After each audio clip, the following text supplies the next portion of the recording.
خالد مقبول صدیقی ہوں یا فیصل سبزواری ہوں، یہ رضا ہارون، مصطفیٰ، یہ سارے میرے خیال میں سافٹ فیسز، سافٹ امیج لے کر آگے آئے ہیں۔ بلکہ مصطفیٰ نے تو بہادری دکھائی تھی، اور رضا ہارون نے بھی، جب وہ الطاف حسین کے خلاف نعرہ لگا کے کھڑے ہوئے تھے۔ لیکن خوف وہی ہے کہ ہم اس دوبارہ بوری بند لاشوں والے دور میں نہ چلے جائیں۔ وہ جو بھی کرے اس کی مخالفت کرنا ہم سب کا فرض ہے۔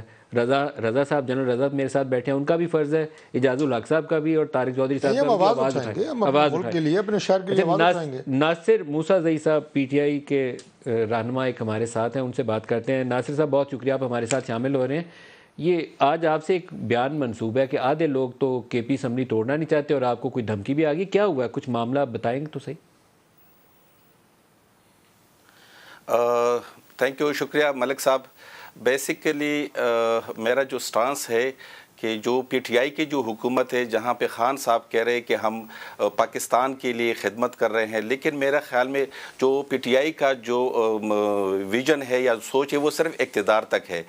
چونکہ جہاں پہ اقتدار ہے، جہاں پہ ان کی حکومت ہے، وہاں پہ تو یہ چمٹے ہوئے۔ جس طریقے کی پی گورنمنٹ کو ان نے ڈیزالو کرنا تھا، وہ ڈیزالو نہیں ہو رہا ہے۔